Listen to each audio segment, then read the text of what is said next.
Okay. Why you are here? That introduction I am giving to you. So before starting, I will introduce today's speaker. So PBK Amal Bhai, Amal Basan Kokane is a mechanical engineer, graduate from Mumbai University. He also holds a Bachelor of Law, that means LLB, degree from Delhi University. And has been practicing as an advocate in the Delhi High Court and Supreme Court of India. And he has been associated with this spiritual family for the last 20 years.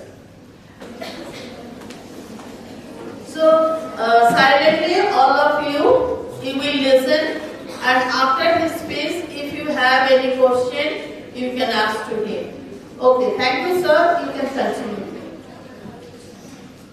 Good morning everybody.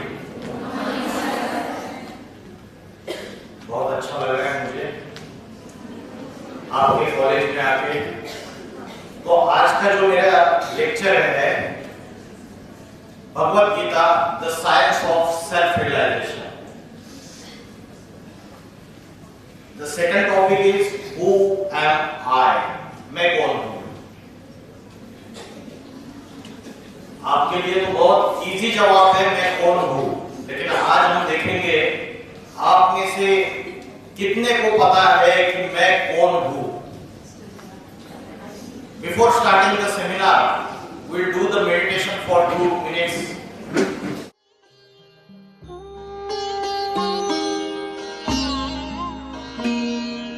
ज्योति बिंदु परमात्मा से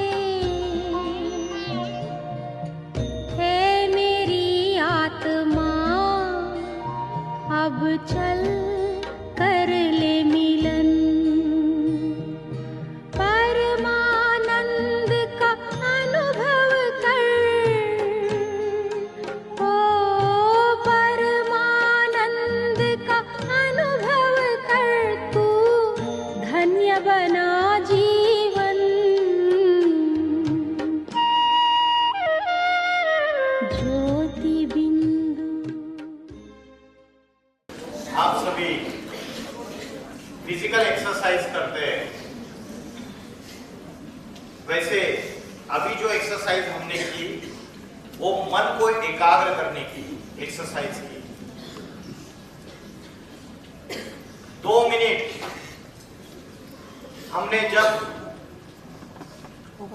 एक point of light पे centre point of the forehead concentrate करने की कोशिश की, तो जिनके मन में बहुत सारे थॉट्स आ रहे थे, कई लोग याद आ रहे थे सामने, तो वो समझिए कि आपका मन बीमार है और डॉक्टर की जरूरत है।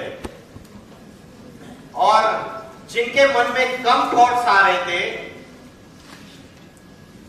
इजीली फोकस्ड हो रहे थे,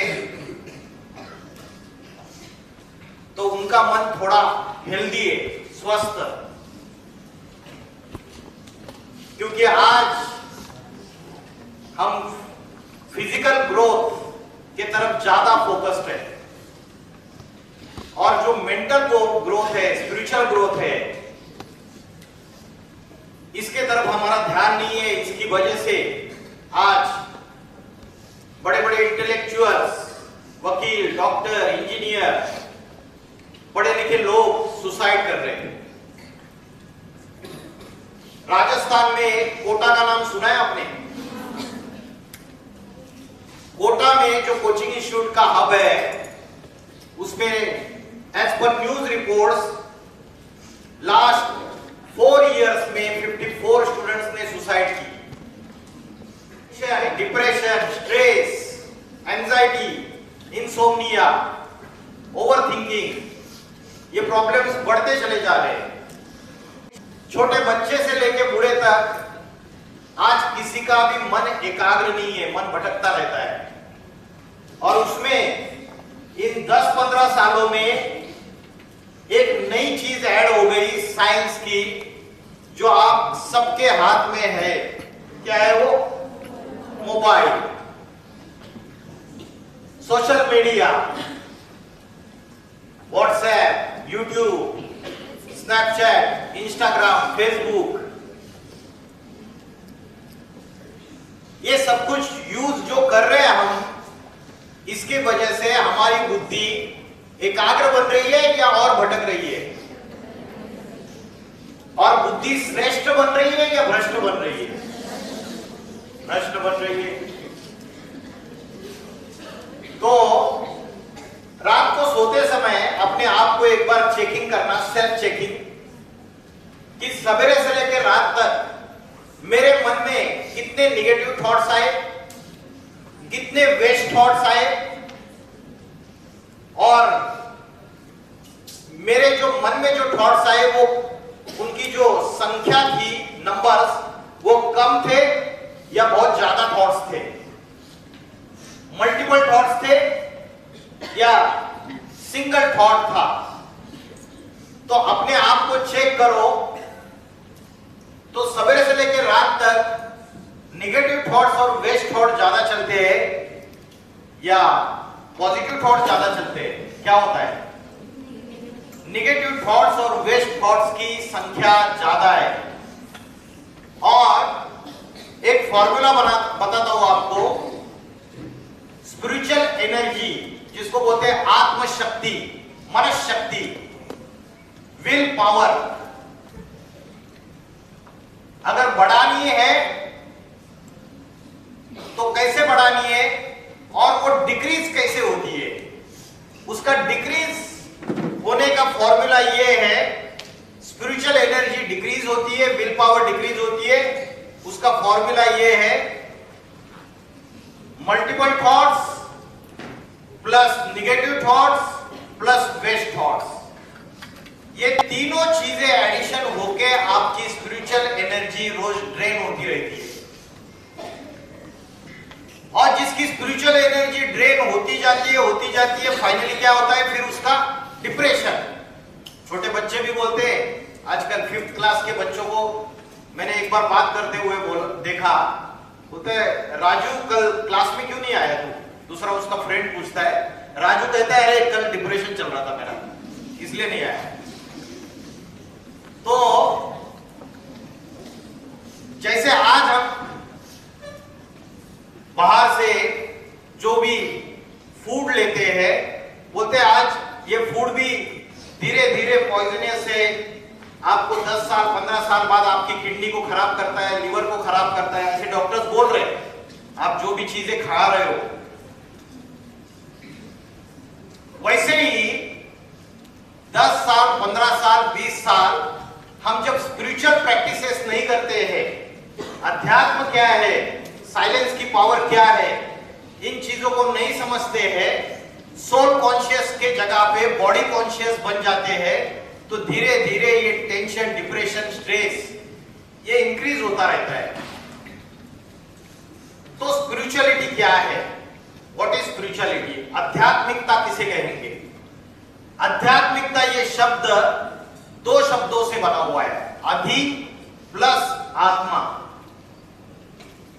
अधि मीन्स इनसाइड, आत्मा के अंदर का जो नॉलेज है उसे अध्यात्म कहते हैं। आज आप नर्सिंग का कोर्स कर रहे हो, मेडिकल साइंस ने इतनी डेवलपमेंट कर दी कि मेडिकल साइंस को आज शरीर के एक एक ऑर्गन, उसके अंदर के जो इंटरनल पार्ट से, इंटरनल ऑर्गन से सारे प्रकार की नॉलेज है। ऐसे ऐसे यंत्र निकले, ऐसे ऐसे इक्विपमेंट से, मेडिकल इक्विपमेंट्स, जिससे आपके शरीर के अंदर क्या समस्या है सारी चेकिंग की जा सकती है। लेजर टेक्नोलॉजी आ गई। तो मॉडर्न साइंस इतना डेवलप हो रहा है, डॉक्टर्स को पता है क्या बीमारी है, आर्टरीज में क्या प्रॉब्लम है, नर्व्स में क्या प्रॉब्लम है। लेकिन आज के मेडिकल साइंस को सिर्फ शरीर की नॉलेज है, शरीर को चलाने वाली जो शक्ति है, जो एनर्जी है, उसकी नॉलेज नहीं है। और आध्यात्मिकता जो है वो आत्मा की नॉलेज सिखाती है। एक है फिजिक्स और दूसरा है metaphysics. What is the definition definition of metaphysics, metaphysics क्या है किसी को पता है? फिजिक्स तो सबको पता है, मेटाफिजिक्स क्या है? Metaphysics is the branch of science which deals with the studies of soul and supreme soul, reality and ultimate reality, आत्मा और परमात्मा की नॉलेज, इसको बोलते हैं मेटाफिजिक्स। तो अध्यात्म का अभ्यास एग्जैक्टली आज हमें पता नहीं है। आज हम समझते हैं कि थोड़े समय की मन की एकाग्रता ही अध्यात्म है, तो उसको अध्यात्म नहीं कहेंगे। आज हम समझते हैं योगासन और प्राणायाम करना ये अध्यात्म है, ये भी मिसकंसेप्शन है। योगासन और प्राणायाम सिर्फ शरीर को स्वस्थ रखने के लिए, उसका आत्मा से कोई कनेक्शन नहीं है। तीसरी बात है कि मेडिटेशन, धर्म पर आस्था, इसको हम अध्यात्म समझ लेते हैं।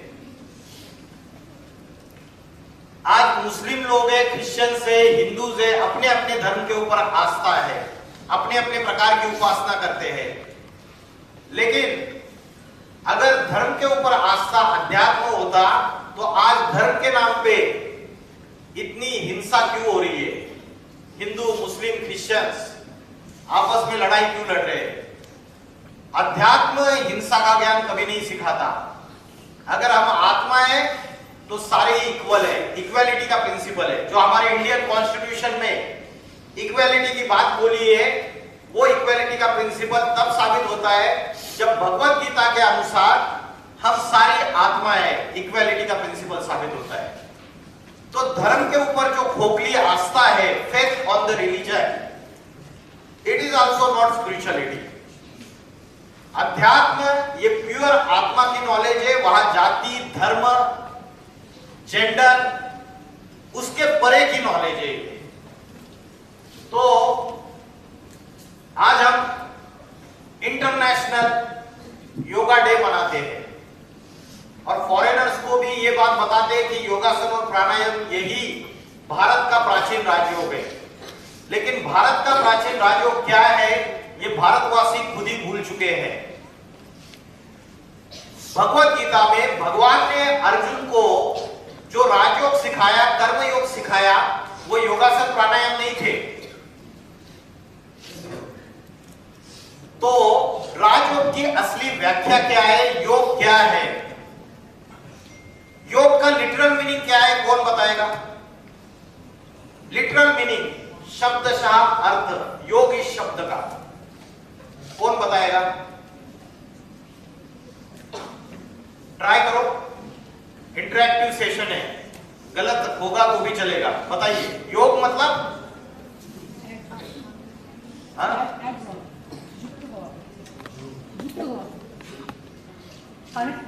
Connect, correct, perfect. योग मतलब जोड़ना, कनेक्शन। किसको किससे जोड़ना? Perfect answer. आपके कॉलेज के जो प्रोफेसर है बहुत टैलेंटेड है, अच्छा है। आत्मा को परमात्मा से जोड़ना, आत्मा का परमात्मा से कनेक्शन, ये योग है। अच्छा, कितने लोगों को ये बात पता थी कि योग इस वर्ड का असली मीनिंग ये है? मैडम को पता था, चलो 3-4 बाकी स्टूडेंट्स में से किसी को पता था कि आत्मा का परमात्मा से जो कनेक्शन है, जुड़ना है, वो योग है। तो आज हम योगासन प्राणायाम को योग समझ बैठे।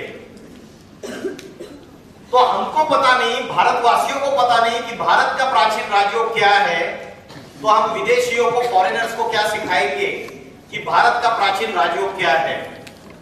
जैसे कोई वृक्ष होता है, तो वृक्ष होता है, तो वृक्ष को जब पानी देते हैं तो पानी कहां देते हैं? पीछे वाले सो गए क्या?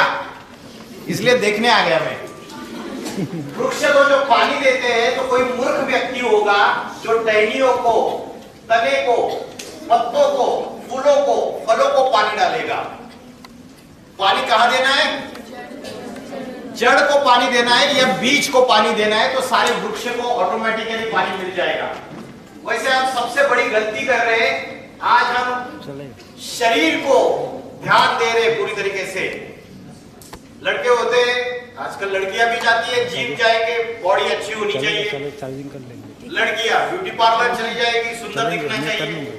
तो ये शरीर के ऊपर तो हम फोकस्ड है, लेकिन जो बीज है इस बॉडी का, जो कंट्रोलर है असली, जो बीज है, जिस बीज से जड़ें निकली, जड़ों के बाद तना निकला, तना के बाद टहनियां निकली, वो बीज क्या है उसके ऊपर हमारा ध्यान नहीं है। वो क्या है बीज, किसको पता है? माइंड, सोल, दो आंसर्स मिले, ठीक है। आत्मा, आत्मा ये बीज है, और वेदों में बोला है, एक ऋचा आई है, मनोरेव आत्मा, मतलब मन और बुद्धि ही आत्मा है। तो आत्मा की ये शक्ति है, मन और बुद्धि। तो आत्मा बीज है, और आज हमें आत्मा की नॉलेज ही नहीं है, तो हम आत्मा को पानी कैसे डालेंगे? पानी माना ज्ञान जल, ज्ञान का जल कैसे देंगे? और कौन सा ज्ञान? डॉक्टर बनने का ज्ञान, या नर्स बनने का ज्ञान, या वकील बनने का ज्ञान? कौन सा ज्ञान देना है उसको? उसको देना है स्पिरिचुअल नॉलेज। इसलिए भगवत गीता में बोला अध्यात्म विद्या विद्या नाम, यह अध्यात्म विद्या सर्व विद्याओं में सर्वश्रेष्ठ विद्या है। भगवत गीता में और एक श्लोक आया, नहीं ज्ञानेन सदृशम पवित्रम यह विद्यते। इस आध्यात्मिक ज्ञान के सिवाय इस संसार में कोई भी वस्तु पवित्र नहीं है।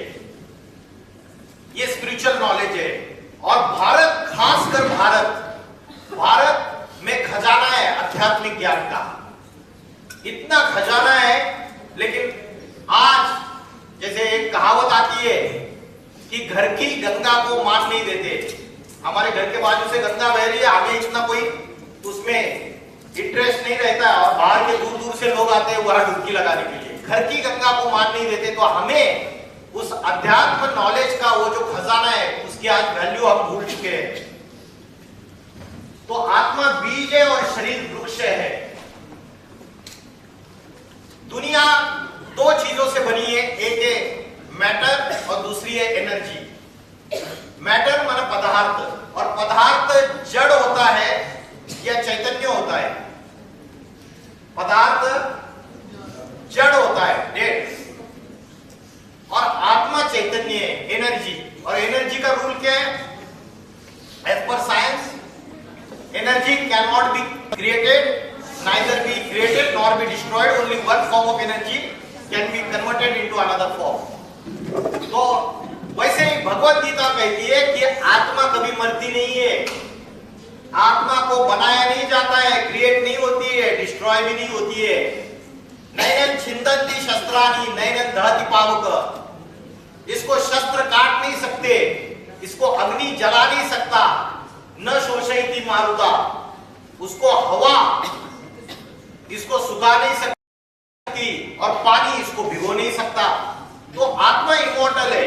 मरता क्या है? शरीर मरता है या आत्मा मरती है? शरीर मरता है, इसलिए मरने के बाद एक तो जला दिया जाता है। मरता क्या है? बॉडी। तो आत्मा अजर अमर अविनाशी है एज पर भगवत गीता। मुस्लिम लोग बोलते हैं रूह, क्रिश्चियंस लोग बोलते हैं सोल या स्पिरिट, सभी धर्मों वाले मानते हैं इस बात को। तो बॉडी का असली कंट्रोलर कौन है? मेडिकल साइंस के स्टूडेंट्स बोलेंगे बॉडी का असली कंट्रोलर ब्रेन है। अच्छा, ब्रेन डेड होता है तो व्यक्ति जिंदा रह सकता है क्या? रह सकता है ना। लेकिन आत्मा अगर चली जाएगी तो एक सेकंड में नर्स बोलती है डेड बॉडी को उठा के लेके जाओ। एक सेकंड में आत्मा चली गई और वो क्या बोलते हैं, ये दादा चले गए, लेके जाओ इनकी डेड बॉडी। अभी तो बैठे हुए थे कुर्सी पे, अचानक हार्ट अटैक आ गया, एक सेकंड में चले गए। कहां चले गए? चला कौन जाता है? शरीर तो उधर है, as it is, body as it is है, एज इट इज, जैसे कुर्सी पे बैठे थे वैसे ही है। तो जो चला गया वो आत्मा है, एनर्जी है। और आत्मा मानते नहीं है, जो दिखता है उसको मानते। तो फिर इलेक्ट्रिक करंट को क्यों मानते हो? स्विच ऑन कर दिया, ये ट्यूबलाइट, ये बल्ब जल गए, तो इलेक्ट्रिक करंट आंखों से देखा है आपने? नहीं देखा, लेकिन मानते हो ना। वैसे ही आत्मा का अनुभव किया जा सकता है by way of spiritual practices. आत्मा को रियलाइज किया जा सकता है, एक्सपीरियंस किया जा सकता है कि यहां ट्रिमेंडस पावर है। अनुभव करोगे। कब अनुभव करोगे? ब्रह्म मुहूर्त के समय, सवेरे 4 बजे। सवेरे 4 बजे उठ जाओ। क्या हो गया? 4 बजे सोते हो क्या? अभी उल्टी गंगा बह रही है भारत में। जो बड़े बड़े शहर है ना, मेट्रोपॉलिटन सिटीज, कलकत्ता, दिल्ली, बंबई, जयपुर, चेन्नई, यहाँ के जो बच्चे हैं वो 3-4 बजे सोते हैं। उनकी माँ हमें बोलती है कि ये हमारा लड़का 3-4 बजे सोता है। क्या करते रहते हो रात को? कितने बजे सोते हो आप लोग? 2 बजे? बोलो बोलो, कितना? 12 बजे? आप बोलो। हाँ, 1-2 बजे। 1-2 से ऊपर कोई है क्या? बोले लगाते हैं। हाँ, कितना बजे? 3:30 बजे। तो शास्त्रों में बोला है रात के 9:30 बजे से लेकर 12:30 बजे तक का समय राक्षस काल है। और उस समय जो जगते हैं भूत प्रेत राक्षस फिर उनमें प्रवेश करते हैं और उनके जो संस्कार बन रहे हैं अभी वो राक्षसी संस्कार बन रहे हैं। भगवत गीता में चैप्टर नंबर 16वां अध्याय, दैवी गुण क्या है और राक्षसी गुण क्या है। और ये राक्षसी प्रवृत्तियां जब बनती है, राक्षसी संस्कार जब बनते हैं, तब क्या होता है? तब घर टूटते हैं, डाइवोर्स होता है, घर में टूट फूट होती है, झगड़े होते हैं, लड़ाई झगड़े होते हैं। ये राक्षसी प्रवृत्तियां बढ़ती है। 2024 में डॉक्टर महिला के साथ कलकत्ता में रेप और मर्डर ये घटना घट, सारे भारत में सभी ने विरोध किया इसका और बोला कैपिटल पनिशमेंट दे दो, इनको फांसी की सजा दे दो। लेकिन मुझे बताइए, फांसी की सजा देने से उसकी मानसिकता चेंज हो जाएगी क्या? मानसिकता चेंज कैसे होगी? हो सकता है कि फांसी की सजा देते वक्त भी वो हंसते हंसते बोला है मुझे कोई गम नहीं है, मैंने जो ऑफेंस किया। वो जो राक्षसी प्रवृत्ति उसके अंदर आई हुई है, उस राक्षसी प्रवृत्ति का नाश सिर्फ स्पिरिचुअलिटी से होता है। कड़े कानून बनाने से मानसिकता चेंज नहीं हो सकती। ये जो विशेष साइकिल में हम फंसे हुए, कौन सा विशेष साइकिल है? आत्मा का। कैसे विशेष साइकिल है? बर्थ लिया, फिर लाइफ, एक पर्टिकुलर लाइफ के बाद डेथ हो गई, फिर से रीबर्थ, फिर से डेथ, रीबर्थ, डेथ। जो संस्कार आत्मा के अंदर आए, चाहे चोरी के संस्कार आए, चाहे कोई गलत संस्कार आत्मा के अंदर आए, हम उसको सिर्फ सजा दे रहे, उससे वो संस्कार चेंज नहीं हो रहे। संस्कार जो चेंज होते हैं वो आध्यात्मिक ज्ञान से, स्पिरिचुअलिटी से। आज गवर्नमेंट बड़े बड़े कानून बना रही है, उसके बावजूद क्राइम दुनिया में, समाज में बढ़ता चला जा रहा है, क्राइम कम नहीं हो रहा है। आज हम 10-12 साल से भारत के अंदर स्वच्छता अभियान हमारे प्राइम मिनिस्टर साहब ने चालू किया है। हम गली में, सोसाइटी में, रास्ते पे सारा कचरा साफ करते रहते हैं। स्वच्छता अभियान की गाड़ी आती है, घर में जो कूड़ा कचरा जमा होता है वो डस्टबिन भी डिस्पोज ऑफ कर देते हैं, घर में कुछ नहीं रखते आप। लेकिन ये जो मन बुद्धि, हमारी जो आत्मा है, इसमें हम रोज कचरा जमा कर रहे हैं। रात के 1-1, 2-2 बजे तक, 3-3 बजे तक जगते हैं। गंदे गंदे वेब सीरीज, गंदे गंदे मूवीज, सेक्सुअलिटी, एक्सट्रीम क्राइम, ये सारा हम अपने इस दिमाग को जो कचरा बना के रखा हुआ है, कचरा पट्टी, डस्टबिन, इसमें ले लेते हैं और फिर सो जाते हैं। तो ये जो कूड़ा कचरा साफ करने के लिए कोई लिए हम कोई समय देते हैं? आज हमारे गवर्नमेंट के पास भी कोई प्लानिंग नहीं है। आज किसी भी स्कूल, कॉलेज, यूनिवर्सिटी में अध्यात्म की शिक्षा नहीं दी जाती।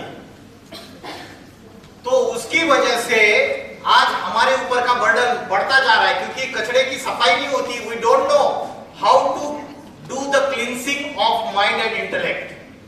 गांधी जी के 3 बंदर थे, कौन से? See no evil, talk no evil, hear no evil. और चौथा बंदर है बुरा मत सोचो।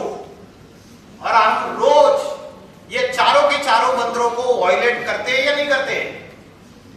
वायलेट करते हैं या नहीं करते?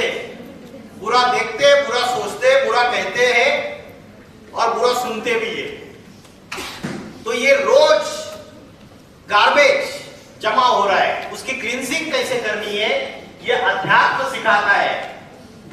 भगवत गीता अध्याय 5 में 17वां श्लोक है, ये बोलता है ज्ञान निर्धूत कर्मशा। जैसे आप शरीर में जो मैला जमा होता है उसके लिए रोज सवेरे स्नान करते हो, वैसे आत्मा के ऊपर और मन बुद्धि के ऊपर जो मैला जमा होता है उसको साफ सफाई कैसे करनी है? तो भगवत गीता में सॉल्यूशन है ज्ञान निर्धूत कर्मशा। ये ज्ञान का जल छिड़को। हम क्या करते हैं? गंगा का पानी लेके आते हैं, उसको छिड़कते हैं, उससे नहीं होगा। ये ज्ञान जल है, ये ज्ञान की गंगा है। गुड थॉट्स, स्पिरिचुअल थॉट्स, अच्छे विचार मन में आएंगे तो निगेटिव थॉट्स भाग जाएंगे। वो बोलेंगे मेरी जगह नहीं है भाई इधर, इसने अच्छी अच्छी चीजें ये ले रहा है, तो निगेटिविटी को भागना ही पड़ेगा। तो the sins can only be washed by the water of divine knowledge, spiritual knowledge। उससे ही पाप कर्म भस्म होते हैं। भगवत गीता कहती है जैसे फ्यूएल है, ईंधन, फ्यूएल अग्नि से जलता है। पेट्रोल है, डीजल है, फायर होता है, फ्यूएल जलता है। इन द सिमिलर मैनर जो ज्ञान की अग्नि है, आध्यात्मिक ज्ञान की जो अग्नि है, डिवाइन नॉलेज जो है, गुड थॉट, स्पिरिचुअल नॉलेज, ये अग्नि हमारे अनेक पाप कर्मों को, हमारे खोटे कर्मों को खत्म कर देती है, डिस्ट्रॉय कर देती है। तो 1000 साल से हम गंगा के पानी में जाके डुबकी लगा रहे हैं, लेकिन क्या भारतवासियों के पाप खत्म हो गए? जिन्होंने डुबकी लगाई खत्म हो गए क्या? होते हैं, क्योंकि हमने अधूरी बात समझी। ये सिर्फ पानी की गंगा में डुबकी लगाने की बात नहीं है, ये ज्ञान गंगा में डुबकी लगाने की बात है।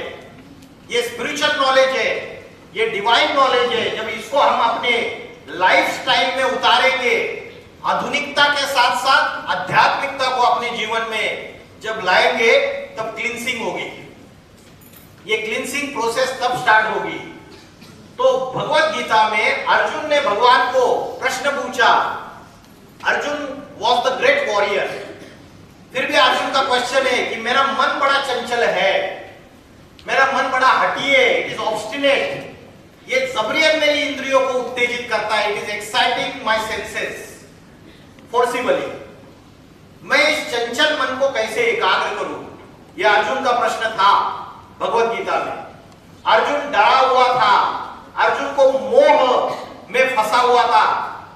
ये कौरव मेरे सारे भाई है, ये भीष्म पितामह, ये कृपाचार्य, ये द्रोणाचार्य, मैं इनसे कैसे युद्ध करूं? और अर्जुन अटैचमेंट में आ चुका था पूरी तरीके से, बैटलफील्ड से भागने का सोच रहा था, गांडीव धनुष नीचे गिर रहा था, थर-थर कांप रहा था। तब भगवान ने अर्जुन को भगवत गीता की नॉलेज दी, चैप्टर नंबर 2 से लेकर चैप्टर नंबर 18 तक। और लास्ट अध्याय में अर्जुन का सेल्फ कॉन्फिडेंस, विल पावर फिर से बढ़ गई और अर्जुन रेडी हो गया, मैं युद्ध करने के लिए तैयार हूं। In the similar manner we all are Arjunas. ये बैटलफील्ड है हमारी, कर्म युद्ध भूमि, कुरुक्षेत्र। कुरु मतलब कर्म, कर्म युद्ध की ये भूमि है। जो आपके प्रोफेसर से, टीचर से, उनके जीवन में ढेर सारी समस्याएं, फैमिली की समस्या है, या कॉलेज में आने के बाद प्रेशर है, प्रिंसिपल मैडम ने ये इतने सारे काम दिए हुए और किसी भी हालत में ये कंप्लीट करने हैं। उनकी कर्म युद्ध की भूमि अलग है, स्टूडेंट्स की कर्म युद्ध की भूमि अलग है। कॉम्पिटेटिव एरा है, पेरेंट्स बोल रहे हैं कि पढ़ाई करनी है, इतने मार्क्स लाने ही है। उसके बाद ये सोशल मीडिया डिस्ट्रैक्ट कर रहा है, डिस्ट्रैक्ट कर रहा है, तो उनकी कर्म युद्ध की भूमि अलग है, ये बैटलफील्ड है। और इस बैटलफील्ड में हम भागने की कोशिश करते हैं। और भगवत गीता सेल्फ रियलाइजेशन का नॉलेज देती है, विल पावर बढ़ाने का नॉलेज देती है। तो अर्जुन को क्या जवाब दिया वो हम देखेंगे। उसके पहले सेल्फ रियलाइजेशन क्या है, यही क्वेश्चन किसने पूछा? महादेव ने हनुमान जी को पूछा। महादेव ने हनुमान जी को पूछा कि तुम कौन हो, और हनुमान जी ने जवाब दिया मैं हनुमान हूं। महादेव ने पूछा कि मैंने आपका नाम नहीं पूछा, तुम कौन हो?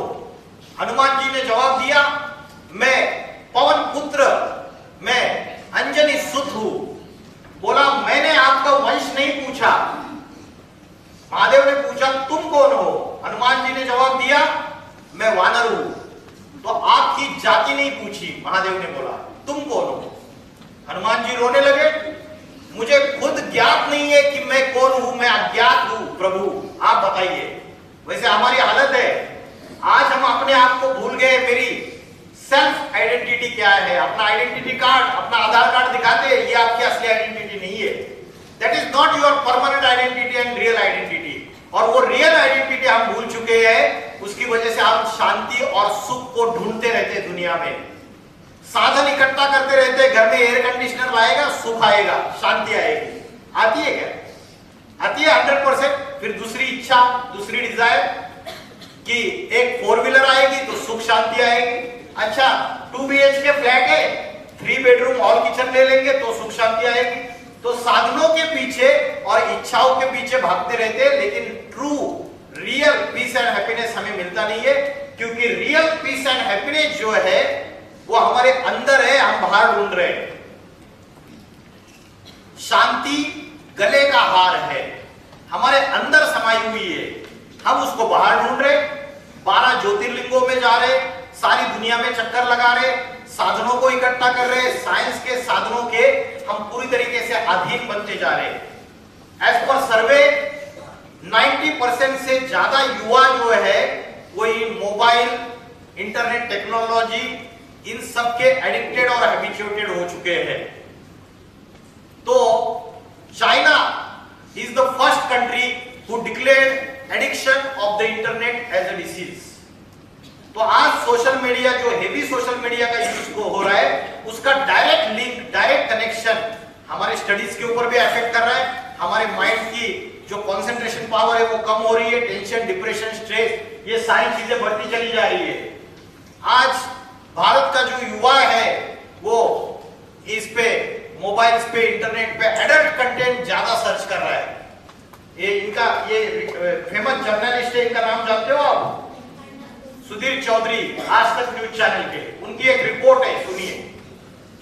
जिस समय हमारे देश में चारों तरफ महिलाओं की सुरक्षा की बात हो रही है, लोग कह रहे हैं कि महिलाओं को अपराधों और अपराधियों से आजादी कब मिलेगी। ऐसे में उसी समय हमारे देश में इंटरनेट पर लोग महिला सुरक्षा से ज्यादा पॉर्न वीडियोस को सर्च कर रहे हैं।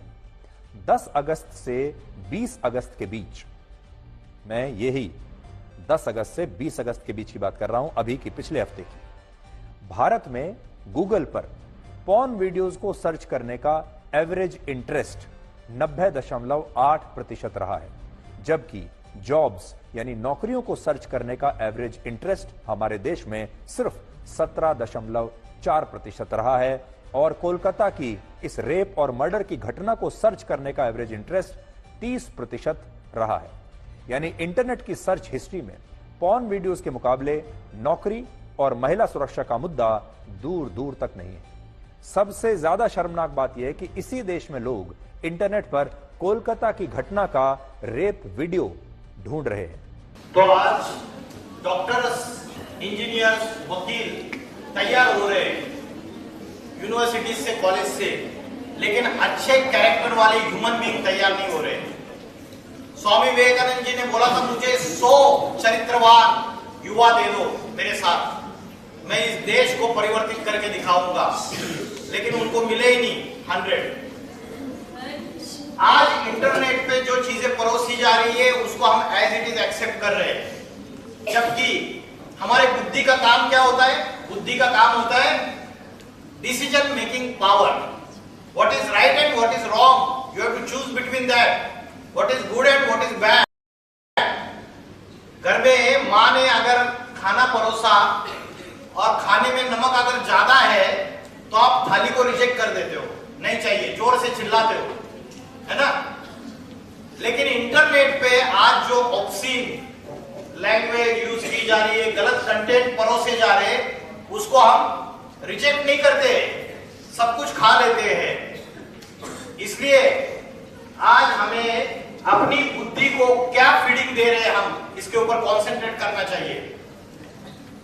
नॉर्थ इंडिया में हरियाणा, हिमाचल प्रदेश, उत्तर प्रदेश, उसके बाद पंजाब, उत्तराखंड, यहां पे जो कॉलेजेस यूनिवर्सिटीज है, ज्यादातर युवा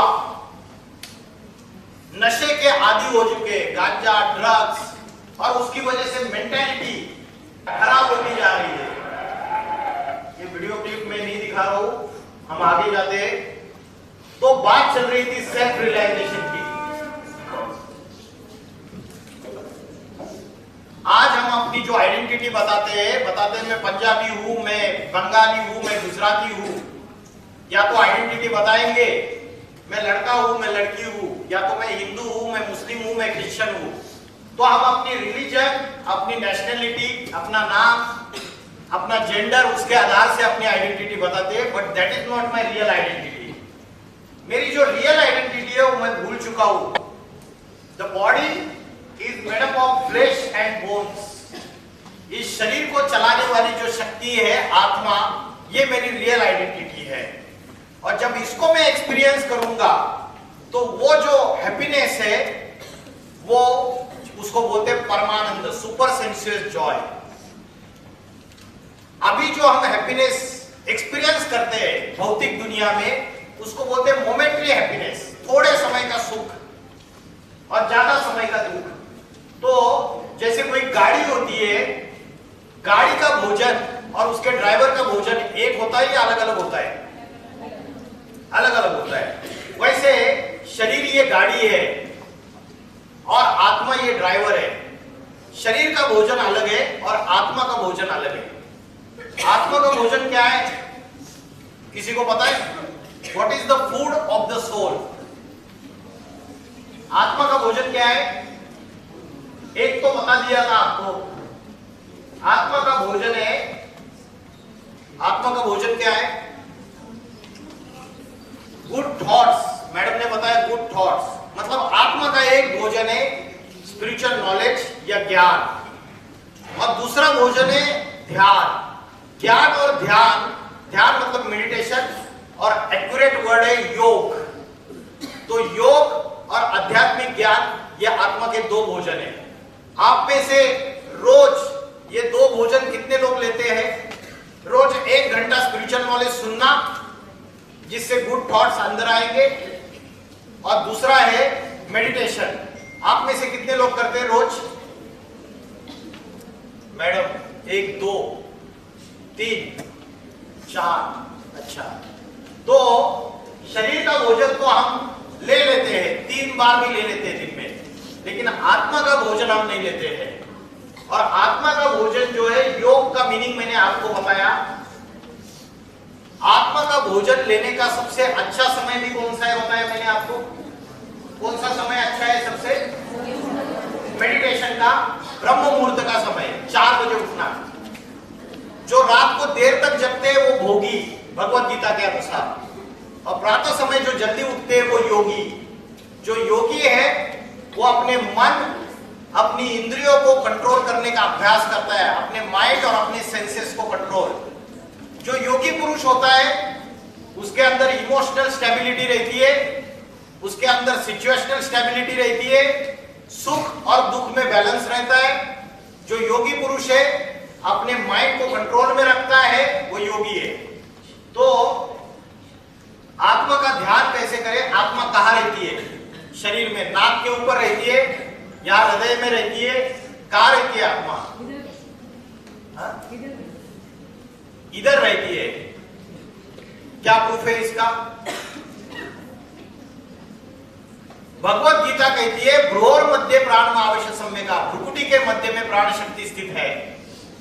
जब टेंशन आता है तो उंगली इधर चली जाती है। और जब इंदिरा गांधी जो देश की एक्स प्राइम मिनिस्टर, उनको जब उनके सिक्योरिटी गार्ड ने शूट किया तो 30-40 बुलेट्स पेट में, छाती में, इधर उधर, लेकिन उसके बावजूद half an hour she was fighting for life. और उसके बाद उनको एम्स हॉस्पिटल दिल्ली के लेकर गए। अगर एक बुलेट यहां शूट करते या यहां शूट करते तो 1 सेकंड में प्राण पखेड़ उड़ जाते थे। तो आत्मा का ये निवास स्थान है भ्रुकुटी। और उसका और एक प्रूफ है कि भारत की जो माताएं बहनें हैं हमारी, वो यहां पे बिंदी लगाती है और पुरुष लोग यहां पे टीका या तिलक लगाते हैं। क्यों लगाते हैं, उसका क्या रीजन है पता है किसी को? क्योंकि आत्मा यहां टिकी हुई है।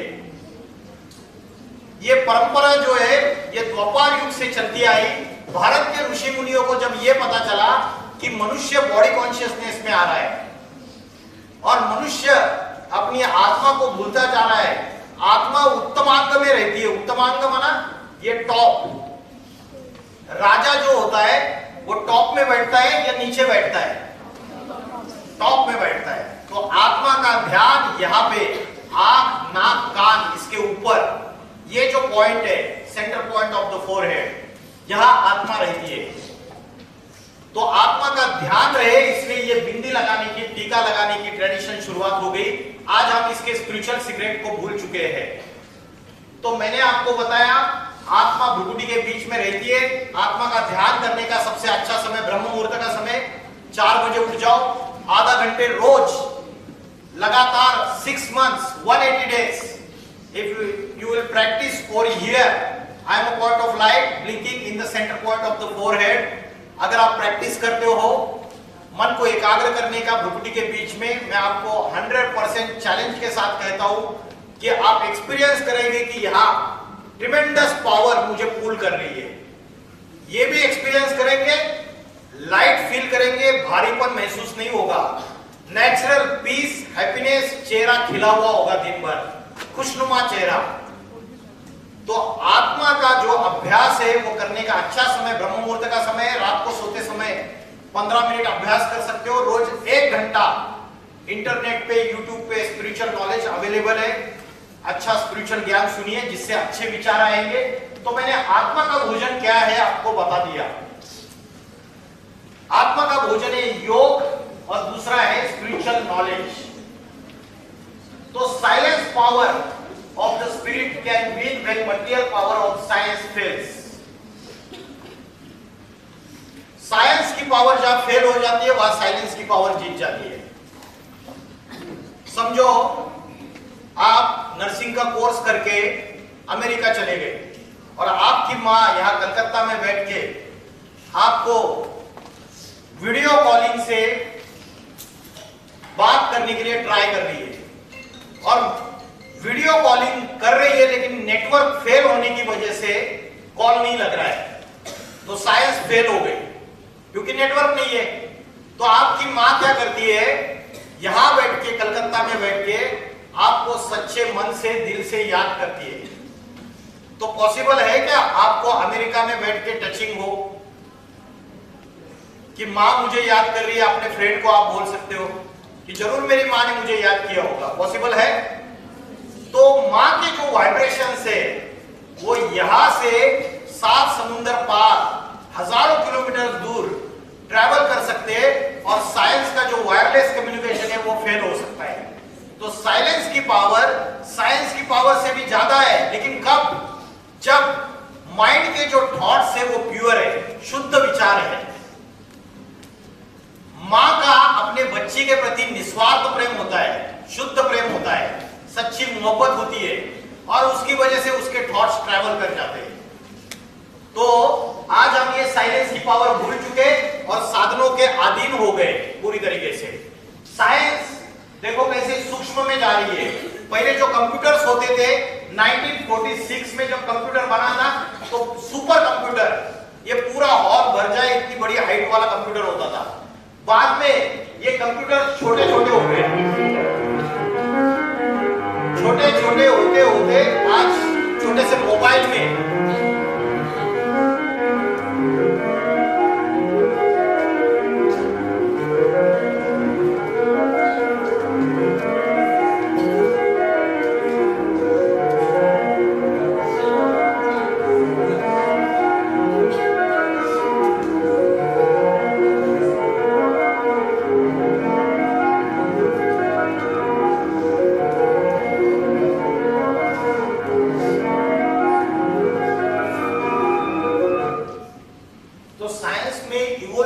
होके आज माइक्रोचिप्स प्रोसेसर भी छोटे हो गए और उसमें ढेर सारा डेटा आ जाता है। तो साइंस में इवोल्यूशन होता गया। छोटे से कार्ड्स, पहले क्या होता था, आपको अगर मूवी देखना है तो बड़ा वो वीसीआर लेके आओ और उसमें इतनी बड़ी वो वीडियो की कैसेट होती थी, वो कैसेट लानी पड़ती थी। उसके बाद ये सीडी आई, डीवीडी आई, कॉम्पैक्ट डिस्क, छोटा होते होते फिर पेन ड्राइव आया। अभी छोटा सा मेमोरी कार्ड रहता है, उसमें हम सारा देख सकते हैं, ढेर सारा डेटा स्टोर कर सकते हैं। तो साइंस सूक्ष्म बनता गया, लेकिन दूसरी तरफ हमारा क्या हुआ, हम सूक्ष्म से स्थूल तक गए। आज से 300-400 साल पहले गुरुकुल होते थे भारत में, और गुरुकुल में जो विद्या दी जाती थी वो अध्यात्म विद्या सिखाई जाती थी। आपको ये नहीं बताया जाता था कि आपको ये गुरुकुल में विद्या सीखने के बाद ये कंपनी में जॉब मिलेगी और इतना पैकेज मिलेगा।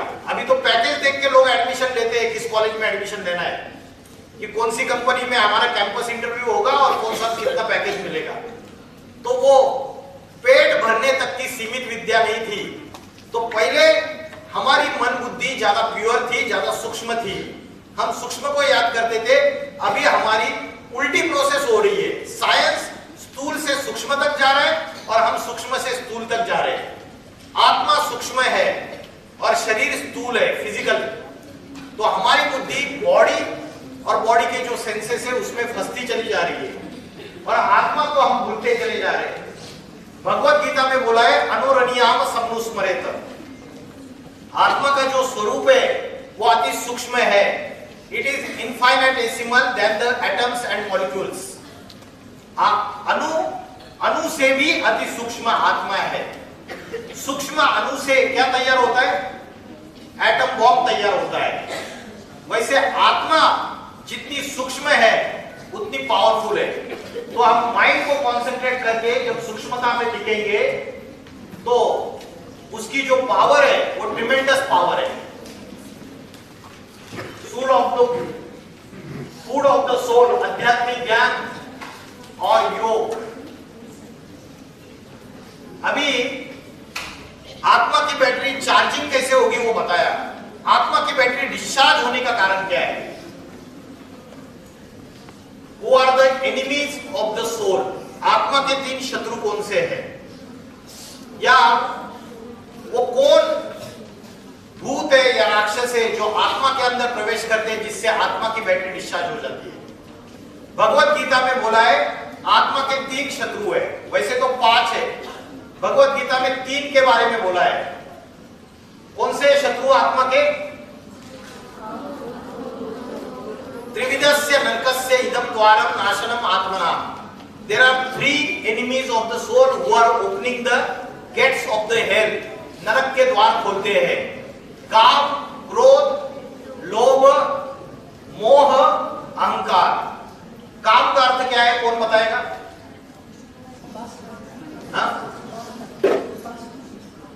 मैडम ने बताया काम का अर्थ वासना, विषय वासना, लस्ट।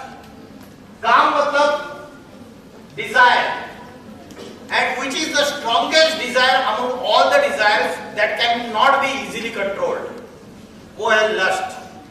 तो ये आत्मा के शत्रु है जिससे आत्मा की और आपके मन बुद्धि की जो विजडम है उसका नाश होता रहता है। तो आत्मा की बैटरी चार्जिंग करने के लिए क्या करना है, वो नष्ट कैसे होती है, इसके बारे में बताया। कठोपनिषद नाम का स्क्रिप्चर है, उसमें बोला आत्मा नाम रथिनम विद्धि शरीरम रथमेव च। ये जो महाभारत में आपने चित्र देखा होगा, रथ है, रथ में सारथी भगवान है, अर्जुन उस रथ में बैठा हुआ है, पैसेंजर है, सवारी है, और घोड़े लगे हुए हैं रथ को, जो रथ को खींच रहे हैं। और कठोपनिषद नामक शास्त्र में बोला आत्मा नाम रथिनम विद्धि, आत्मा रथी है, रथी मीन्स पैसेंजर, शरीरम रथ में वच, शरीर क्या है? गाड़ी है, बुद्धि तुम सारथिम विद्धि, बुद्धि जो है वो ड्राइवर है, मन प्रग्रह में वच, मन जो है वो लगाम है, इंद्रियानी हयानाऊ, और इंद्रिया घोड़े हैं। अभी इंद्रिया सारी भाग रही है हमारी, आंख, कान, नाक, जिह्वा, त्वचा, ये सारी इंद्रिया हमें धोखा देती रहती है। हमारी मन और बुद्धि ने जो ऑर्डर किया उसको मानती नहीं है। तो बुद्धि जो है वो डिसीजन मेकिंग पावर है, मन है थिंकिंग पावर, और इंद्रिया जो है वो बुद्धि और मन के आज कंट्रोल में नहीं है। ये जो घोड़े हैं ये बेलगाम भाग रहे हैं, और जो योगी पुरुष है वो अपने मन और बुद्धि को नियंत्रित करता है।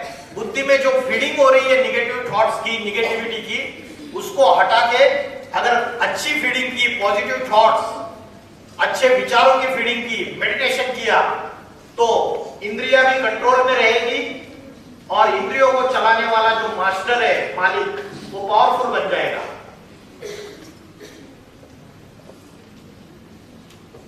नेक्स्ट, योग का मीनिंग मैंने बताया, आत्मा का परमात्मा से कनेक्शन। अभी आत्मा क्या है समझ में आया हमको, अभी परमात्मा क्या है?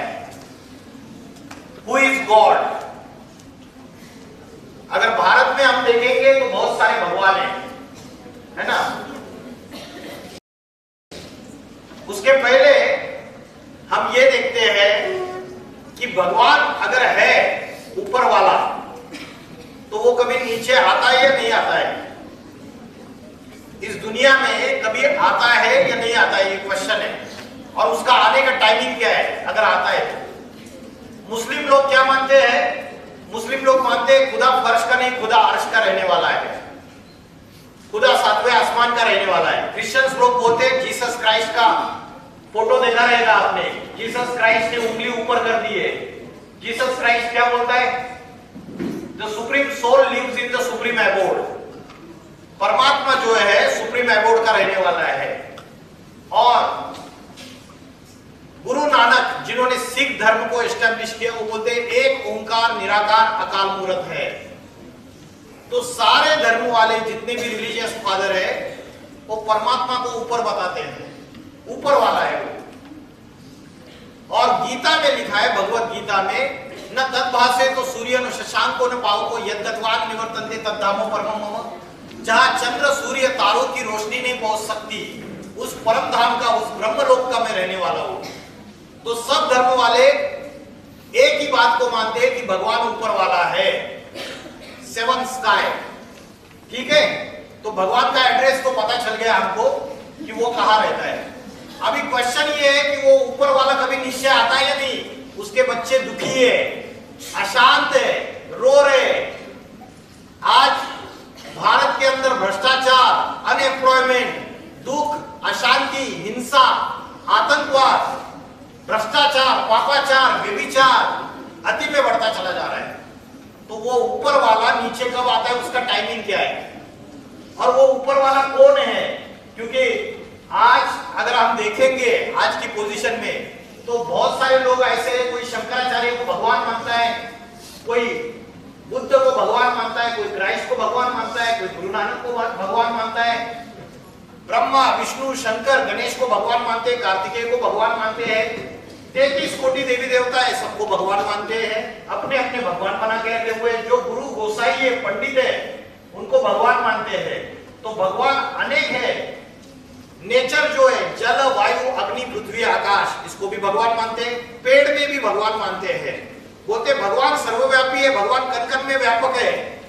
तो भगवान अनेक है या भगवान एक होता है? बताइए। इसलिए बोला God is truth, God is one. इसलिए बोला सत्यम शिवम सुंदरम, एक शिव ही सत्य है और वो सबसे ज्यादा सुंदर है। सत्य माना 100%, उसके बाद कोई 99% रहेगा, कोई 98% रहेगा, वो 100% ट्रूथ है। तो परमात्मा कौन है, वो कहाँ का रहने वाला है, अल्टीमेट रियलिटी जो है, अंतिम सत्य जो इस दुनिया को चलाता है, वो कोई है या नहीं है, ये सबसे बड़ा क्वेश्चन है।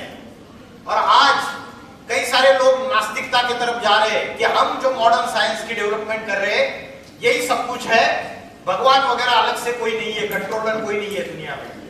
तो what is the address of God, ये हमने देख लिया कि भगवान ब्रह्मलोक का या परमधाम का रहने वाला है और उसका आने का टाइमिंग क्या है। अभी एक है अनमैनिफेस्टेड फॉर्म और एक है मैनिफेस्टेड फॉर्म, मतलब एक है उसका निराकार रूप और एक है उसका साकार रूप, दो रूप है।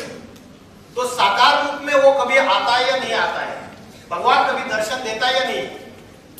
आज हम उसको मूर्तियों के रूप में मंदिर में पूजा करते हैं, कोई मस्जिद में उसकी उपासना करते हैं, कोई चर्च में, कोई गुरुद्वारा में, लेकिन वो कभी प्रैक्टिकली इस सृष्टि पे आके प्रैक्टिकल कार्य करके जाता है या नहीं, क्वेश्चन ये है। और उसका आने का टाइमिंग क्या है, भगवत गीता बोलती है उसका आने का टाइमिंग क्या बताया भगवत गीता में, किसी को पता है? फेमस श्लोक है, फेमस, पॉपुलर,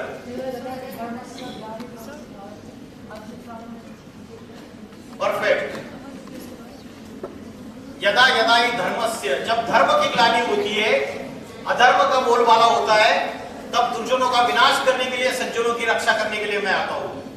तो मुझे बताइए अभी जो प्रेजेंट टाइम 2025 चल रहा है, धर्म की ग्लानि हुई है या नहीं हुई है, और अधर्म का बोलबाला हुआ या नहीं हुआ?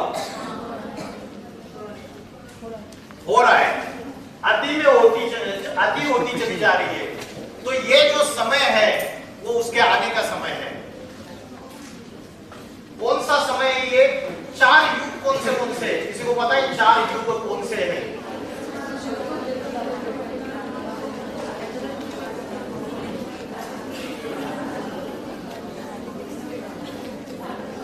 चार युग है।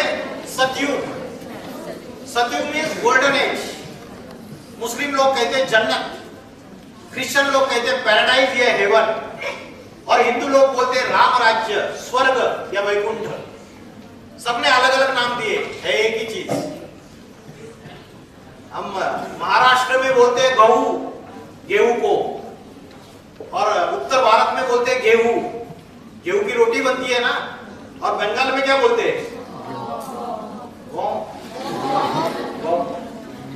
आसाम में अलग बोलते हैं, उड़िया में अलग बोलते हैं, तमिल में अलग बोलते हैं, तेलुगु में अलग बोलते हैं, कन्नड़ में। तो क्या गेहूं चेंज हो जाता है क्या? गेहूं तो गेहूं है। तो सतयुग कहो, जन्नत कहो, पैराडाइज कहो, हेवन कहो, स्वर्ग कहो, वैकुंठ कहो, राम राज्य कहो, वो एक ही ऐसी आइडियल नेशन की कंसेप्ट है। एक धर्म, एक भाषा, एक राज्य, एक राजा, एक जाति, वो आइडियल नेशन की जो कंसेप्ट है वो सतयुग है, गोल्डन एज। त्रेता युग इज सिल्वर एज, द्वापर युग इज कॉपर एज, एंड कलयुग इज आयरन एज। अभी कौन सा युग चल रहा है? रॉन्ग, अभी चल रहा है घोर पापी कलयुग। अच्छे से समझ लो। तो जैसे रात्रि के बाद दिन होता है और दिन के बाद रात्रि होती है, ये साइकिल है। डार्कनेस, उसके बाद दिन। जैसे सीजन्स में चेंज होता है, विंटर, विंटर के बाद समर, समर के बाद रेनी सीजन, फिर से विंटर। ये cyclic in nature. In the similar manner this 4 yugas are cyclic in nature, they are not linear. Kalyug के बाद फिर से पावन सतयुग आएगा। किसी भी चीज की अति होगी तो अंत होगा और फिर से नई शुरुआत होगी। The old world will be destroyed and new world will arrive, and it is going to arrive soon. तो और मैं नहीं बोल रहा हूं ये, और ना ही स्पिरिचुअलिटी अकेली बोल रही है, ये बोल रहा है आज के बड़े बड़े scientist, Albert Einstein, Robert Oppenheimer. इन्होंने 1947 में वॉशिंगटन के साइंटिस्ट है, बुलेटिन एटॉमिक साइंटिस्ट नाम की एक संगठन स्थापन किया था। उन्होंने एक डूम्सडे क्लॉक तैयार किया था, डूम्सडे क्लॉक, प्रलय की घड़ी, विनाश की घड़ी। और उन्होंने 3 रीजंस बताए थे कि दुनिया विनाश की तरफ अग्रसर है। पहला रीजन उन्होंने बताया न्यूक्लियर वॉर। अगर थर्ड वर्ल्ड वॉर होगी तो न्यूक्लियर वॉर हो सकती है, नहीं हो सकती? न्यूक्लियर वॉर हो सकती है। आज छोटे से छोटे कंट्री के पास एटॉमिक वेपन्स है। मेरे घर के नीचे अगर बारूद बिछाई हुई है, am I safe in my house? Am I safe in my house? नहीं। आज दुनिया में सब जगह न्यूक्लियर वेपन्स, आकाश में, समुद्र में, जमीन पर, सब जगह तैयार खड़े हुए। रिमोट कंट्रोल के एक बटन दबाने की देर है। ये सारी की सारी दुनिया 1 सेकंड में खलास हो सकती है। बड़े बड़े देश के जो प्रेसिडेंट है, नॉर्थ कोरिया का प्रेसिडेंट का नाम क्या है? किम जोंग धमकी देता है कि न्यूक्लियर वेपन्स का विस्फोट कर दूंगा अमेरिका जैसी महासत्ता को। और सारी दुनिया थर्ड वर्ल्ड वॉर के कगार पे खड़ी हुई है। अगर थर्ड वर्ल्ड वॉर हुआ तो न्यूक्लियर वॉर होगी। शेख चिल्ली जिस पेड़ की डाली पे बैठा हुआ है उसी डाली को काट रहा है, तो खुद भी नीचे गिरेगा या नहीं गिरेगा? मनुष्य ने अपनी साइंटिफिक बुद्धि से अपने विनाश के सारे साधन तैयार करके रखे हुए हैं। 1945 में फर्स्ट एटम बॉम्ब का इन्वेंशन हुआ। किसने बनाया फर्स्ट एटम बॉम्ब? किसी को नहीं पता? Robert Oppenheimer. फिल्म भी आई है last year, Oppenheimer. Oscar award मिला हुआ है, हॉलीवुड मूवी। तो रॉबर्ट ओपेनहाइमर ने फर्स्ट एटम बॉम्ब का इन्वेंशन किया। और आज भी आप यूट्यूब चैनल में जाएंगे और रॉबर्ट ओपेनहाइमर का नाम डालेंगे तो एक वीडियो आएगा पुराना 1945 का वीडियो, जो उस समय शूट किया था। और उस समय पहला न्यूक्लियर टेस्ट जब किया था और जब प्रचंड अग्नि अम्ब्रेला के रूप में विस्फोट हुआ था, तब उसको देखते ही रॉबर्ट ओपेनहाइमर के मुख से पहला शब्द बाहर आया, कालोस्मी। भगवत गीता का श्लोक है कालोस्मी।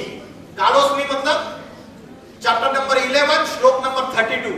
कालोस्मी लोकक्षय कृत प्रवृद्धो, I am the god of death. जब उसने वो ज्वालाएं देखी प्रचंड, उसको भगवत गीता का श्लोक याद आया। वो फिजिसिस्ट है रॉबर्ट ओपेनहाइमर, लेकिन भगवत गीता का उसका अभ्यास है बहुत। अल्बर्ट आइंस्टाइन भी भगवत गीता का बहुत अभ्यास करता था। बड़े बड़े जो ग्रेट साइंटिस्ट है वो भगवत गीता को मानते थे। तो क्या बोला? I am the god of death, Bhagavad Gita में कालोस्मी। और हिंदुओं में कौन सी देवता है जिसको बोला है विनाशकारी? महाकाल। काल मतलब क्या? काल का मतलब क्या है? हाँ, काल का मतलब टाइम नहीं, काल का मतलब मृत्यु। गुरु का बुलावा मतलब काल का बुलावा, ऐसे कहते हैं। काल मतलब मृत्यु और महाकाल मतलब महामृत्यु। जैसे कोरोना आया दुनिया में 2020-21 में, तो कोरोना आया तो क्या आई? मृत्यु आई। काल आया, काल मंडराया सारे भारत के ऊपर, सारी दुनिया के ऊपर। 1 लाख 2 लाख लोग मरे। लेकिन महाकाल मतलब महामृत्यु। आगे चल के ऐसा समय आएगा, साइंटिस्ट ने खुद ये बात बोली, nuclear war, climatic changes, environmental degradation, global warming, natural calamities, भूकंप, ज्वालामुखी। और अभी नासा की रिपोर्ट के अनुसार बताया कि अभी महासुनामी आने वाला है। महासुनामी, सुनामी नहीं, महासुनामी। तो ये सारी की सारी दुनिया साइंटिफिक एविडेंस के आधार पे भी विनाश के कगार पे खड़ी हुई है।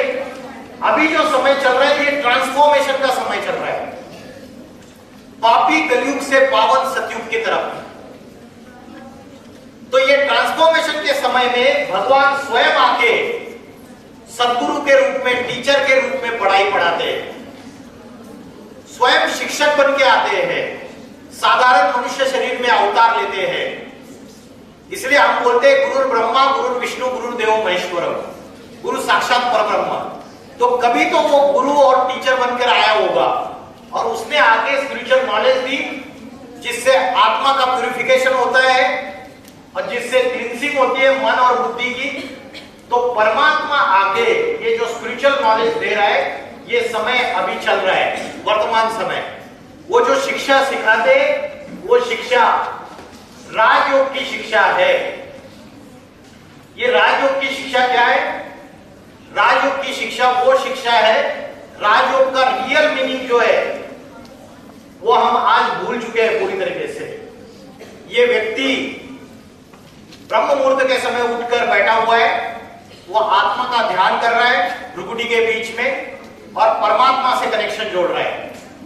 लेकिन परमात्मा को हमने देखा नहीं तो उसको याद कैसे करते हैं, कैसे कर सकते हैं? तो वो कोई मीडियम लेता है, किसी शरीर का आधार लेता है, तब हम उसको प्रैक्टिकली याद कर सकते हैं। तो वो जिस आसन पे बैठा हुआ है वो व्यक्ति, वो आसन 4 पिलर्स के ऊपर बेस्ड है। पहला पिलर क्या है? दिखाई दे रहा है स्क्रीन पे। पहला पिलर क्या है? वो सो गई क्या? उठाओ उसको। पहला पिलर कौन सा है? हाँ, दिखाई नहीं दे रहा है क्या? बोलो, पहला पिलर जोर से बोलो। ब्रह्मचर्य, सेलिबसी। आज हमने जब मेडिटेशन सॉन्ग लगाया था तो एक गाना सुना था, उस गाने का पंच लाइन किसको याद है? देखते हैं आपका मेमोरी कितना है। क्या क्या पंच लाइन था उसका गाने का? हाँ, आगे। Very good. पवित्र मन रखो, पवित्र तन रखो। पवित्रता मनुष्यता की शान है। जो मन वचन कर्म से पवित्र है वो चरित्रवान ही यहां महान है। तो purity of mind, purity of speech और प्यूरिटी ऑफ एक्शन, कर्मों की पवित्रता, सेल्फ कंट्रोल, ये ब्रह्मचर्य है। और वो आता है ध्यान से।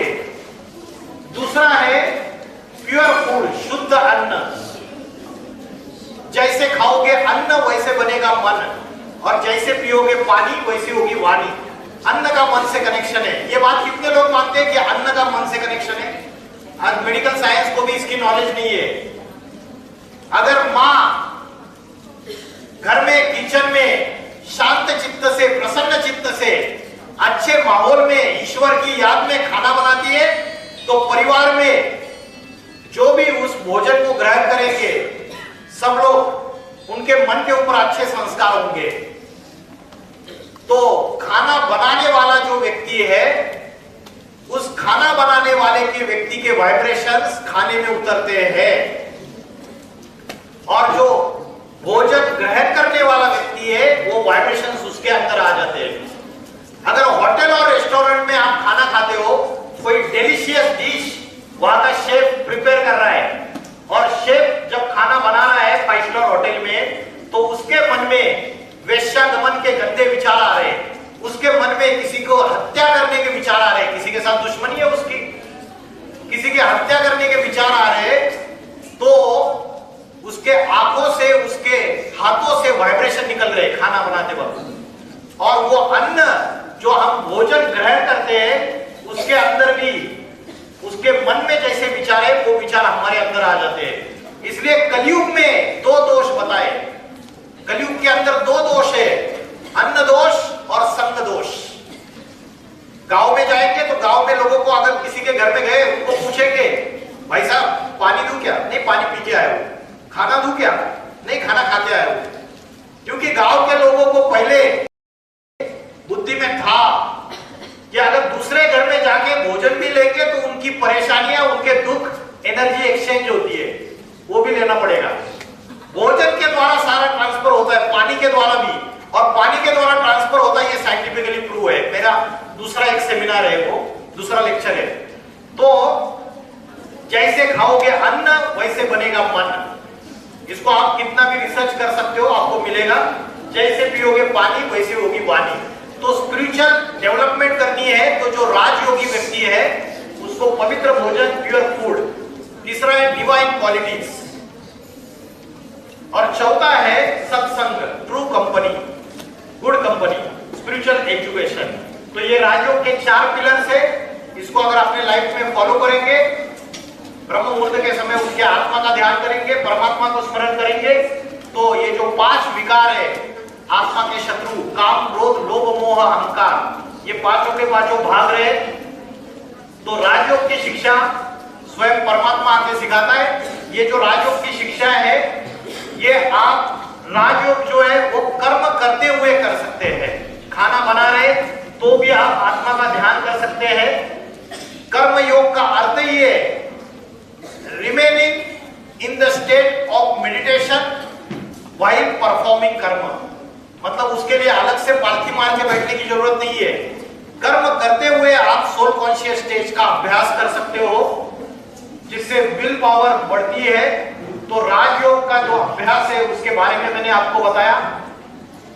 फाइनल स्थित प्रज्ञ मतलब जिसका स्टेबल इंटेलेक्ट है, स्टेडी विजडम है, ऐसा व्यक्ति, उसके अंदर क्या क्वालिटीज रहती है? सबसे पहला है इमोशनल इक्विलिब्रियम, मतलब वो सुख और दुख में समान रहेगा। अगर ऑफिस में बॉस ने डांट लगा दी तो उससे वो ज्यादा दुखी नहीं होगा, और अगर उसको बॉस ने कोई तारीफ की या कोई प्रमोशन मिल गया तो इतना ओवर एक्साइटेड भी नहीं होगा। जो परफेक्ट पर्सनैलिटी है, भगवत गीता में बोला है, उस व्यक्ति में emotional equilibrium. Second thing is free from attachment, fear and anger, ये दूसरी क्वालिटी है। तीसरा क्वालिटी है control over mind and senses. जैसे टॉर्टोइज होता है, वो जब जरूरत नहीं तो अपने ऑर्गन्स को अंदर ले लेता है। तो इन द सिमिलर मैनर जो योगी व्यक्ति होता है, राजयोगी, उसका अपने माइंड और सेंसेस के ऊपर कंट्रोल होता है। चौथा, remain steadfast in duties and righteous path, unaffected by the fruits of the action, मतलब रिजल्ट ओरिएंटेड नहीं रहेगा, उससे कोई परवाह नहीं। अभी जो बच्चे सुसाइड कर रहे हैं उसका कारण क्या है? मेडिकल एंट्रेंस एग्जाम में पास नहीं हुए और अच्छे कॉलेज में एडमिशन नहीं मिली, इसलिए सुसाइड कर रहे हैं। और भगवत गीता बोलती है कर्मण्येवाधिकारस्ते मा फलेषु कदाचिन, तेरा कर्म के ऊपर अधिकार है, उसके रिजल्ट के ऊपर अधिकार नहीं है तेरा। इसलिए तू जो कर्म कर रहा है उस कर्म का रिजल्ट ओरिएंटेड, अभी उसके ऊपर भी बहुत डिबेटेबल, बहुत एक्सप्लेनेशन है, अभी मैं शॉर्ट में बता रहा हूं आपको। तो फाइनल में कंक्लूजन पे आता हूं लेक्चर के।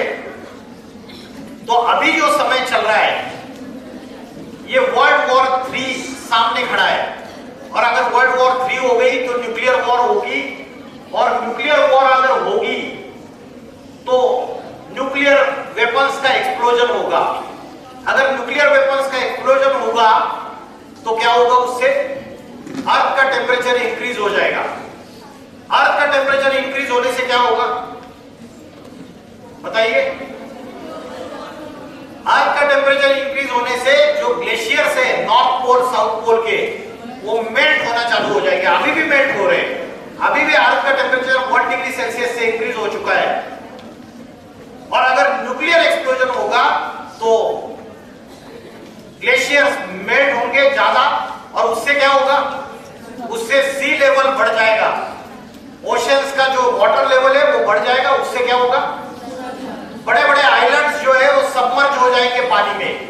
नासा की रिपोर्ट है, आने वाले 5-6 सालों में बॉम्बे, कलकत्ता, चेन्नई, कांडला, विशाखापट्टनम, ये सारा समुद्र के अंदर चला जाएगा। ये नासा की रिपोर्ट है, आप गूगल में जाके चेक कर सकते हो। उसके बाद अमेरिका, ऑस्ट्रेलिया, न्यूजीलैंड, यूरोप, ये भी आइलैंड्स है सारे के सारे, ये सारे समुद्र के अंदर सबमर्ज हो जाएंगे। ये डूम्सडे क्लॉक जो साइंटिस्ट ने बनाया उसके बारे में मैंने आपको बताया था। साइंटिस्ट ने इस डूम्सडे क्लॉक को इस तरीके से हर साल में सेट करते हैं। इस साल उन्होंने ऐसा सेट किया है उसको कि महाविनाश के लिए सिर्फ 89 सेकंड्स बाकी है, क्योंकि रशिया और यूक्रेन की वॉर चल रही है 2.5 सालों से, और दूसरे देशों में वॉर चालू हो गई है, और इंटरनेशनल तरीके से पॉलिटिक्स इस साल इतने ज्यादा गर्म है कि आने वाले समय में तीसरा विश्व युद्ध स्टार्ट हो सकता है। 89 सेकंड्स विनाश के लिए बाकी है। ऐसे 2 हैंड्स जो है घड़ी के, उसको इस तरीके से सेट किया है साइंटिस्ट ने। इसका मतलब कुछ साल बाकी है। तो ये युग परिवर्तन का समय है। परमाणु वैज्ञानिकों ने अपनी प्रलय घड़ी यानी इंग्लिश में कहें तो डूम्सडे क्लॉक को विनाश के और करीब सेट कर दिया है। इसे रात 12 बजे से महज 89 सेकंड पहले सेट किया गया है। इसका मतलब है कि मानवता का विनाश महज 89 सेकंड दूर है। पिछले साल इसे 1 सेकंड पीछे यानी 90 सेकंड पर सेट किया गया था। सीधे सीधे कहा जाए तो पिछले साल के मुकाबले इस साल खतरा बढ़ गया है।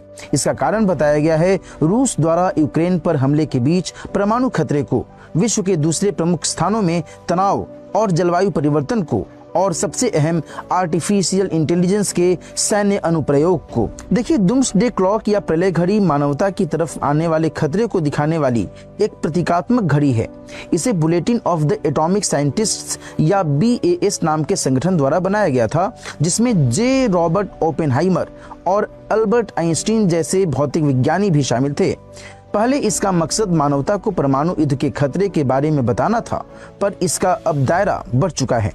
यह घड़ी हर साल जनवरी में BAS की सालाना बैठक के बाद सेट की जाती है। अगर थर्ड वर्ल्ड वॉर हुआ तो सिचुएशन कुछ ऐसी रहेगी, नेचुरल कैलेमिटीज, न्यूक्लियर वॉर और तीसरा Hindu Muslim civil war. These three will be the major reasons for destruction. ऐसी सिचुएशन रहेगी।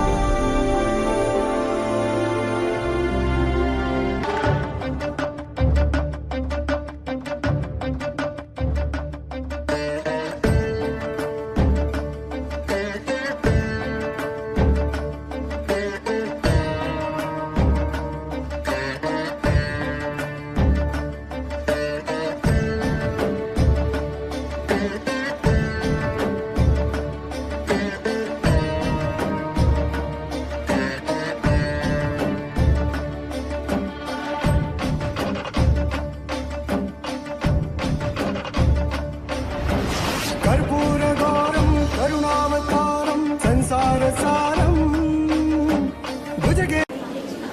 तो कोई बोलते हैं शास्त्रों के अनुसार लाखों वर्ष कलयुग बाकी है, तो कलयुग अभी बहुत नहीं बचाया है, अभी थोड़ा सा बचा है, अभी बच्चा नहीं है, अभी थोड़ा सा बचा हुआ है। जैसे कोई पेशेंट डेथ बेड पे होता है तो उसको वेंटिलेटर पे बिठाया जाता है, अंतिम सांसें गिन रहा होता है, वैसे आज ये सारी दुनिया, अमेरिका की इकोनॉमी फेल है, आज वहां शटडाउन है, जो भी गवर्नमेंट के जो भी ऑफिसर्स है, जो भी कर्मचारी है, उनको पैसे नहीं, तनख्वाह नहीं मिल रही है। यूरोप में इकोनॉमी फेल है पूरी तरीके से। बांग्लादेश का हाल आपने देखा, नेपाल का हाल आपने देखा, श्रीलंका का हाल आपने देखा। भारत में अराजकता मची हुई है, धर्मों के बीच में झगड़ा बढ़ता चला जा रहा है। तो ये ऐसा समय चल रहा है और भारतवासी कुंभकर्ण की निद्रा में सो रहे, क्योंकि उनको पता नहीं है कि स्वयं ईश्वर साक्षात इस धरती पर साधारण मनुष्य तन में अवतरित हो चुके हैं। वो आत्मा को प्यूरिफाई करने की नॉलेज दे रहा है। इसलिए मुस्लिम्स के कुरान में बोला है कि खुदा के बंदे कयामत के समय बड़े मौज में रहेंगे। वो खुदा के बंदे कौन है? जो उस साधारण ईश्वर को पहचानते हैं। जरूरी नहीं है कि मुस्लिम ही, किसी भी धर्म का रहे, क्योंकि परमात्मा को कोई धर्म का भेदभाव नहीं करता है। वो जब आता है, जो उसको पहचानते हैं, उसको स्पिरिचुअल नॉलेज को अपने लाइफ में फॉलो करते हैं, वो असली ईश्वर के बंदे हैं। दे विल एंजॉय, सर्वाइव करेंगे, नई सृष्टि शुरुआत होगी, नवयुग शुरुआत हो जाएगा। तो आज दुनिया में अहिंसा सम्मेलन, विश्व शांति सम्मेलन, वर्ल्ड पीस कॉन्फ्रेंस करते हैं, नोबेल पीस प्राइज भी दे रहे हैं, लेकिन दुनिया में पीस एस्टेब्लिश नहीं हो रही है, शांति स्थापन नहीं हो पा रही है। शंकर, इस शब्द का अर्थ पता है आपको? शंकर का अर्थ है शम करोति, जो सारी सृष्टि में शांति लाता है, शांति की देवता। एक तरफ बोला विनाशकारी, शंकर को संहार करता बोला महाकाल, जिसकी एक भ्रुकुटी से तन गई तो सारी सृष्टि का विनाश हो जाएगा। तीसरा नेत्र खुला, तीसरा नेत्र खुलना माना थर्ड आई एक्टिवेट होना, और बोलते थर्ड आई एक्टिवेट हो जाएगा तो वो व्यक्ति का मोक्ष प्राप्त करेगा। थर्ड आई मैंने बताया कि आत्मा यहां रहती है, उसका रियलाइजेशन। तो बड़े बड़े प्रेडिक्टर्स है, भविष्यकार, उन्होंने भविष्यवाणियां की है। ये सिर्फ हम अकेले नहीं बोल रहे हैं। नॉस्ट्राडेमस का नाम सुना है आपने? सबसे पॉपुलर भविष्यवाणियां नॉस्ट्राडेमस की है। आप गूगल कीजिए नॉस्ट्राडेमस नाम से, उनकी प्रोफेसी मैक्सिमम सच साबित हुई है आज तक। नॉस्ट्राडेमस, किरो, कीट, एंडरसन, जूलबर्ग, भारत में गोपीनाथ शास्त्री, कल्कि पुराण, भविष्य मालिका ओडिशा के अच्युतानंद स्वामी है उनकी। इन सभी ने जो भविष्यवाणियां की है उसमें एक कॉमन भविष्यवाणी है कि 21st सेंचुरी में उत्तर भारत से एक महापुरुष का अवतार होगा। वो योगियों का योगी होगा, वो आत्मा और परमात्मा की ऐसी नॉलेज देगा, वो ऐसी आध्यात्मिक क्रांति लाएगा दुनिया में, और ऐसा आध्यात्मिक संगठन स्थापन करेगा कि बड़े बड़े साइंटिस्ट, इंटेलेक्चुअल उसके सामने फेल हो जाएंगे। स्पिरिचुअलिटी और साइंस एक पॉइंट पे आके मीट करेगी। आज हम जिसको परमात्मा, गॉड, शिव बोलते हैं, वो साइंस वाले बोल रहे गॉड पार्टिकल होता है। आज हम जिसको सूक्ष्म शरीर बोलते हैं अध्यात्म में, उसको साइंस आज बोल रहा है सब एटॉमिक पार्टिकल्स। जिसको भूत बोलते हैं ना, भूत, घोस्ट, सब धर्म वाले मानते हैं, लेकिन मेडिकल साइंस वाले नहीं मानते कि भूत कोई होता ही नहीं है। जो दिखता नहीं है उसको मानते नहीं है। लेकिन आज साइंस इस बात पे पहुंची है कोई सब एटॉमिक पार्टिकल्स होते हैं। तो आगे चल के साइंस और स्पिरिचुअलिटी दोनों एक पॉइंट पे मीट करेंगे, and there will be transformation of पापी कलयुग टू पावन सतयुग। इस सृष्टि का परिवर्तन होगा, एक धर्म, एक जाति, एक भाषा, एक राज्य स्थापन होगा।